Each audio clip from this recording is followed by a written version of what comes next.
नमस्ते दोस्तों। CCSU LLB परीक्षा के लिए महत्वपूर्ण कानूनी मैक्सिम्स की हमारी व्यापक मार्गदर्शिका में आपका स्वागत है। इस वीडियो में हम आपको उन कानूनी सिद्धांतों से परिचित कराएंगे जो आपके अध्ययन और पेशेवर जीवन में अत्यंत महत्वपूर्ण हैं। इस वीडियो में हम कुछ सबसे महत्वपूर्ण कानूनी मैक्सिम्स को तोड़ेंगे जिन्हें आपको जानना आवश्यक है। ये मैक्सिम्स न केवल आपके परीक्षा के लिए बल्कि आपके कानूनी करियर के लिए भी महत्वपूर्ण है। ये मार्गदर्शक सिद्धांत कानूनी तर्क और निर्णय लेने को रेखांकित करते हैं। जब आप किसी कानूनी मामले का विश्लेषण कर रहे होते हैं तो ये मैक्सिम्स आपके लिए एक मजबूत आधार प्रदान करते हैं। हम उनके अर्थों में तल्लीन होंगे और आप उन्हें विभिन्न कानूनी परिदृश्यों पर कैसे लागू कर सकते हैं। उदाहरण के लिए, एक्टस नॉन फैसिट रियम नेसी मेन सिट रिया का अर्थ है कि किसी व्यक्ति को अपराधी नहीं ठहराया जा सकता जब तक कि उसकी मानसिक स्थिति भी अपराधी न हो। तो चाहे आप कानून के छात्र हों या सिर्फ कानूनी सिद्धांतों की बुनियादी समझ हासिल करने के इच्छुक हो, यह वीडियो आपके लिए है।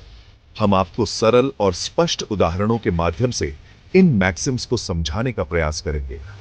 आइए गोता लगाएं और इन मैक्सिम्स को उजागर करें जो आपके सीसीएसयू एलएलबी परीक्षा में आपकी मदद करेंगे। इस यात्रा में हम आपको कानूनी दुनिया के कुछ सबसे महत्वपूर्ण और रोचक पहलुओं से परिचित कराएंगे। चलिए हमारी पहली मैक्सिम के साथ शुरुआत करते हैं। एक्टस नॉन फेसिट रेयुम निसी मेंस सिट्री।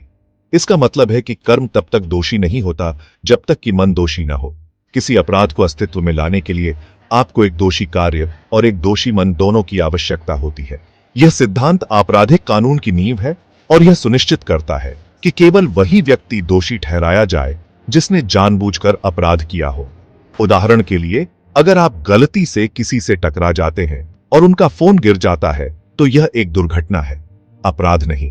इस स्थिति में आपका इरादा किसी को नुकसान पहुंचाने का नहीं था, इसलिए यह एक निर्दोष कार्य माना जाएगा। लेकिन अगर आप जानबूझकर किसी को धक्का देते हैं और उनका फोन चुरा लेते हैं तो यह अपराध है। यहां पर आपका इरादा स्पष्ट रूप से गलत था और आपने जानबूझकर यह कार्य किया, इसलिए यह एक दोषी कार्य माना जाएगा। यह मैक्सिम आपराधिक कानून में विभिन्न अवधारणाओं को समझने की कुंजी है, जैसे कि हत्या और हत्या के बीच का अंतर।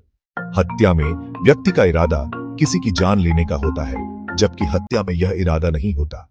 इस प्रकार यह मैक्सिम यह सुनिश्चित करता है कि न्याय केवल उन लोगों के लिए हो जो वास्तव में दोषी हैं।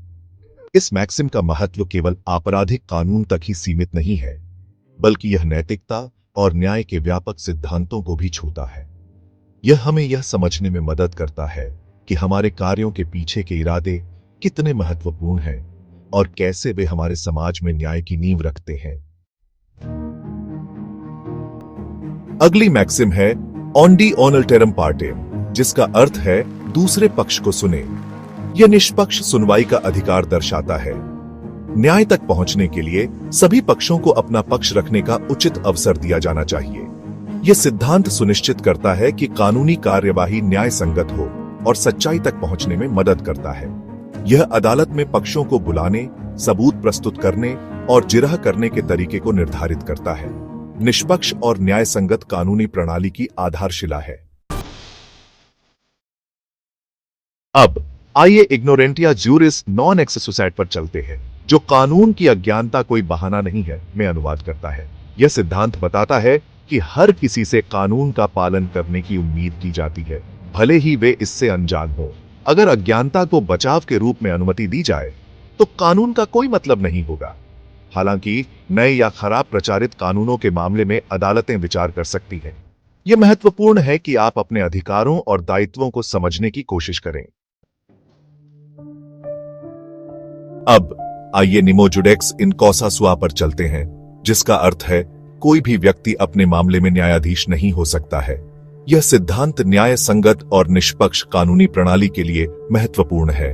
न्यायाधीशों को निष्पक्ष होना चाहिए और उन मामलों में शामिल नहीं होना चाहिए जहां उनका व्यक्तिगत हित हो।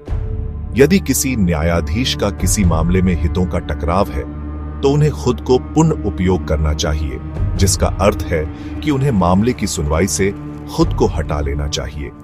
यह सुनिश्चित करने में मदद करता है कि मामले की सुनवाई निष्पक्ष और निष्पक्ष तरीके से हो। आइए आगे बढ़ते हैं और रेस इप्सा लोक्विटुर के बारे में जानते हैं। यह एक महत्वपूर्ण कानूनी सिद्धांत है जिसका उपयोग अक्सर लापरवाही के मामलों में किया जाता है, जिसका अर्थ है बात अपने लिए बोलती है। यह सिद्धांत उन स्थितियों में लागू होता है जहां घटना के तथ्य स्वयं लापरवाही का संकेत देते हैं।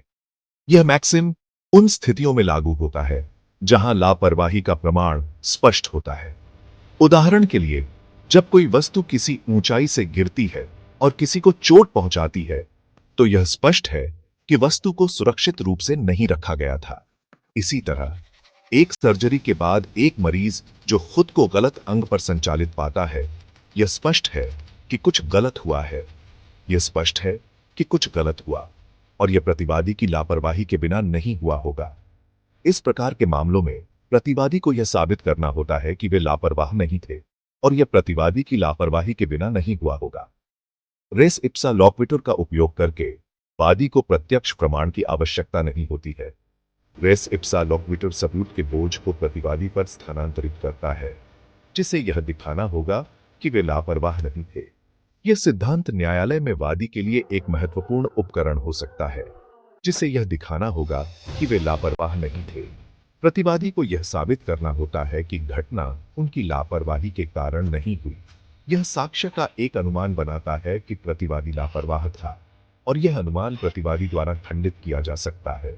प्रतिवादी को यह दिखाना होगा कि उन्होंने उचित देखभाल और सावधानी बरती और यह अनुमान प्रतिवादी द्वारा खंडित किया जा सकता है। इस प्रकार रेस इप्सा लोक्विटुर एक महत्वपूर्ण कानूनी सिद्धांत है जो न्यायालय में लापरवाही के मामलों को समझने और हल करने में मदद करता है। अब आइए वॉलेंटरी नॉन फिट इंजुरिया पर ध्यान दें, जिसका अर्थ है जो स्वेच्छा से जोखिम लेता है उसे कोई चोट नहीं लगती है। यह सहमति की कानूनी अवधारणा को शामिल करता है।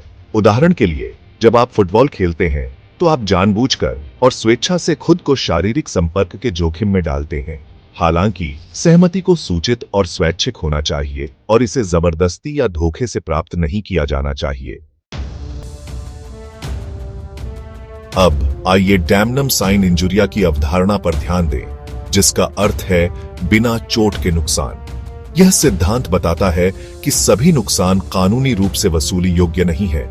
उदाहरण के लिए, अगर आपकी दुकान के सामने एक नई दुकान खुलती है और आपकी बिक्री में गिरावट आती है, तो यह वित्तीय नुकसान है, लेकिन कोई कानूनी दायित्व नहीं है।